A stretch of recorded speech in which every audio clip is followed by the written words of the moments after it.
This guy's garage. Minutes to you, Mr. Cooper, through the chair. Thank you very much, Madam Chair. Thank you to the witnesses. I'll direct my questions to Mr. Jans. Mr. Jans, are you aware of any precedent, whether it be in Ottawa, the provinces, or across the Commonwealth, where a speaker has engaged in a public display of partisanship of the kind that we saw on the part of Mr. Fergus? Through you, Madam Chair, thank you for the question, Mr. Cooper. Again, as I mentioned in my opening remarks, there have been certain cases in both some of the Canadian legislatures in which there were questions raised about the activities of speakers outside of the House. For the most part, these were addressed via a substantive motion and not via question of privilege studied by a committee. So there are examples, but perhaps not identical to the Are you able to one cite question. any examples? Well, there was the case in Prince Edward Island, where there were questions about the impartiality of the speaker, although I think that might have been more related to the speaker's actions in the chamber, not necessarily outside. I don't know if my colleagues can help me out in terms of some of the others. We did sort of canvass our provincial colleagues. There was a case in Nova Scotia where, example, the speaker appeared in an ad for their political party, along with other members of their caucus, and that may have given rise to some questions. So there have occasionally been sorts of comments like that about what speakers do, whether attending party events or appearing in party materials. Thank you. Did Mr. Fergus consult you, Mr. Jans, about the appropriateness of recording a video tribute to his Liberal friend John Fraser? Right. Maybe just in terms of a bit of context, obviously myself and the entire House administration are available to provide advice and support to not only the Speaker but to all members. The Speaker also, of course, has his own staff that he can reply upon for advice. We, the House administration, myself, provide mainly advice on procedural and administrative matters. The Speaker's office would perhaps be better positioned to provide advice to the Speaker on more partisan or party matters. But to answer directly your question, Mr. Cooper, no, I was not consulted.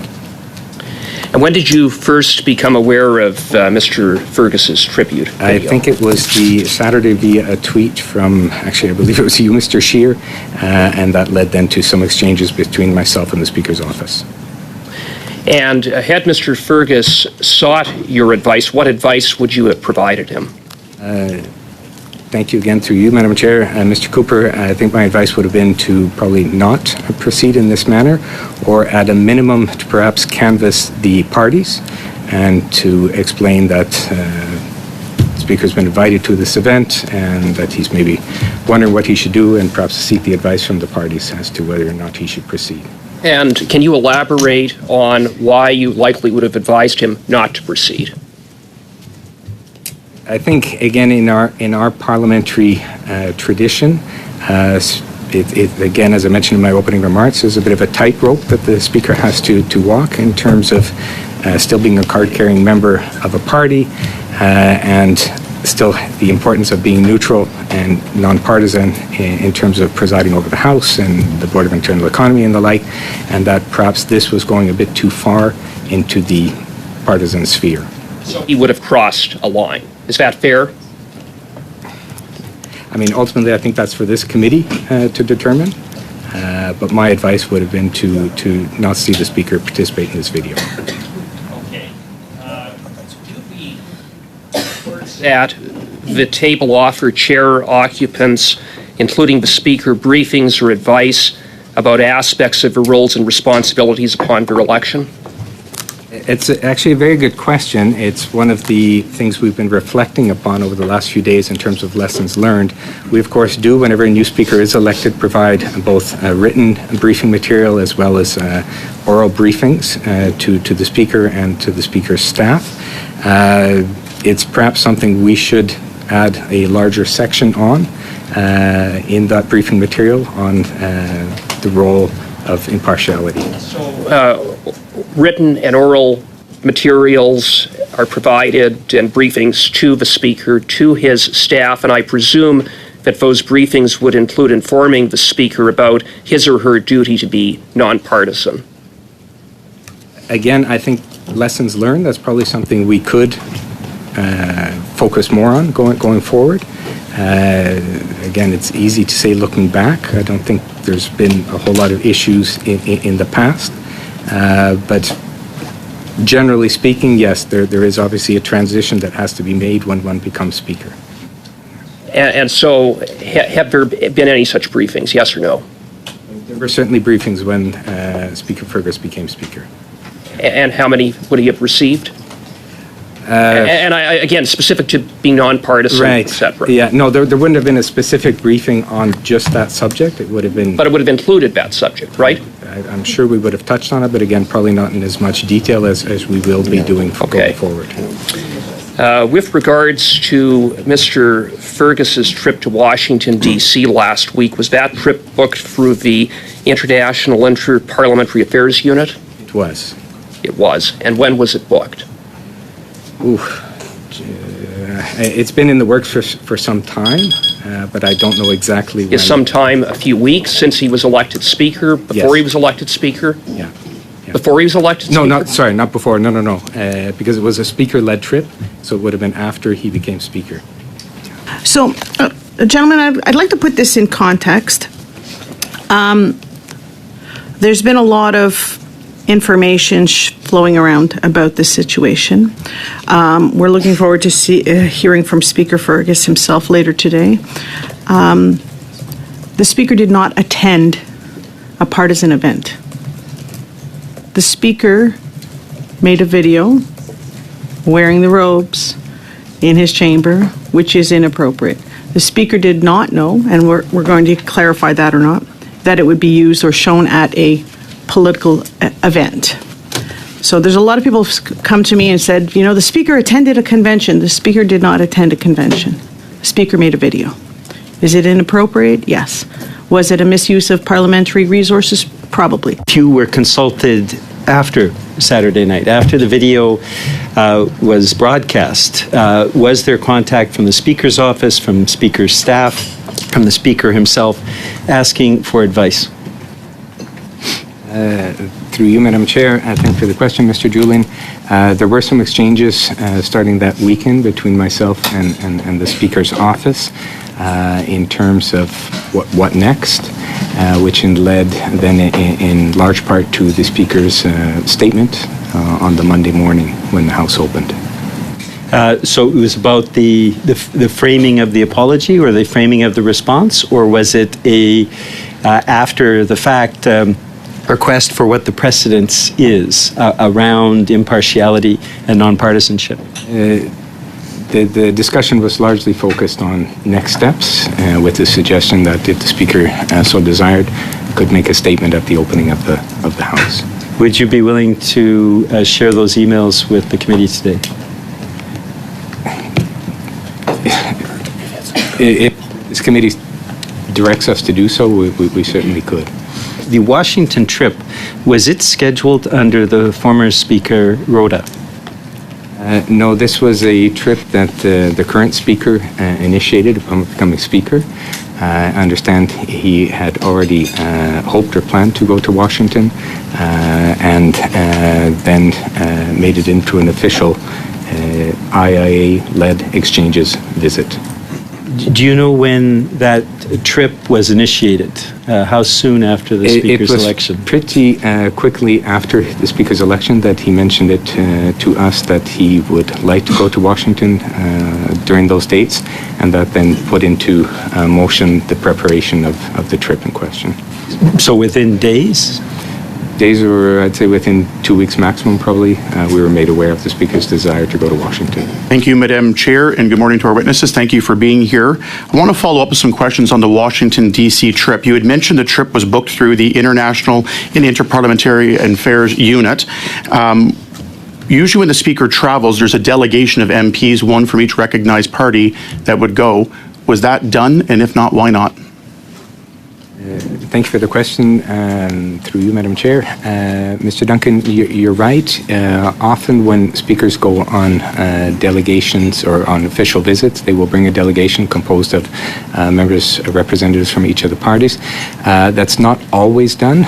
We've seen, for example, past speakers go on shorter trips, for instance, to visit one of the provincial counterparts, and that would not... Do we know why the decision was made in this case not to? Probably because of the length of the visit, but it's maybe a question for the speaker at 9:30. Did Mr. Fergus take any staff from the IIA unit with him? Washington, no. Is that not unusual for a speaker traveling abroad on a trip like that to have staff from the IIA? Again, if it's a longer, perhaps more complicated trip with more meetings, then absolutely we send one of our exchanges officers. Again, if it's a smaller, shorter trip, again, either within Canada or in cases like this to Washington, it's not unusual. Who accompanied Mr. Fergus to Washington, D.C. then? I believe it was his chief of staff and his director of events. Does the International and Interparliamentary Affairs Unit have a copy of Mr. Fergus's Washington itinerary? Yes, because they would have been very involved in preparing it. Would you be able to table that with the committee, the details of that agenda? The official program, you mean? Again, if it's the direction from this committee, we can produce that. That would be appreciated. Did Mr. Fergus meet with his counterpart, the Speaker of the House of Representatives, while in Washington, D.C.? I believe it did happen at the last minute. It wasn't confirmed when the speaker was leaving, but I believe that meeting did happen finally. Yeah. Is it unusual for a speaker to travel abroad during a sitting week? Unusual, but not completely unprecedented. And it would note about kind of why the decision was made for last week and planned for last week for those dates. And the reason I say that is in January, when our House is not sitting and the U.S. House is in session there's several weeks in January that would not have provided a conflict to be there. Was there any discussion about moving that to January or a time when the House was not sitting? I don't know how much discussion there was, because I think there was an event that the speaker had already planned on attending, so the idea was to build the visit around that. But again, those are perhaps questions better put to the speaker at 9:30. Mr. Fergus attended a retirement party of some sort in Washington, D.C. for a Klaus Graham cow. Were you aware of the speaker's attendance as part of the itinerary for that trip? Yes. The comments, you saw the video, the excerpt of the comments he made at that party? Yes. And I'll just remind that he was speaking about his history once again in a partisan fashion, about his time as president of the Young Liberals and his election and how he was going to win that election back in that day, and sharing how Mr. Graham Cow was connected and all that. You mentioned the video was inappropriate in his role as speaker. I would assume that his comments on a speaker delegation to Washington, D.C., speaking at an event, public or a video, would be inappropriate. Would you say that's another inappropriate comment made by the speaker on this trip? Decision, Mr. Duncan. I didn't say that the video was inappropriate. I said that I would have advised not to do the video. I'll reword my question to say, you said he should not have done it. Would your advice been, knowing this, that he should have not made these comments at the event as well? I think that's a fair remark, yeah. So if I were just to conclude on this, you've said that it would not, if your advice and knowing ahead of time, you would have advised him not to make the video to the Ontario Liberal Party convention. Would you have advised him not to make the comments that he had made in his interview with the Globe and Mail, where he cited the Ontario Liberal Party as our party? Would you have advised him not to do that or to say that? Again, normally we're not sought for advice in terms of political or party events. So again, I've never really been sought counsel on a question like that. It's really hard to answer, to be perfectly honest, Mr. Duncan. Yeah. And I think what I would say there, where I'm going is not only the advice to say to not partake in the video, to partake in Washington, D.C. at this retirement party, to go and speak in a partisan fashion about his history with the Young Liberals of Canada and so forth there. And again, the advice not to engage in partisan by referring to our party, the Ontario Liberal Party.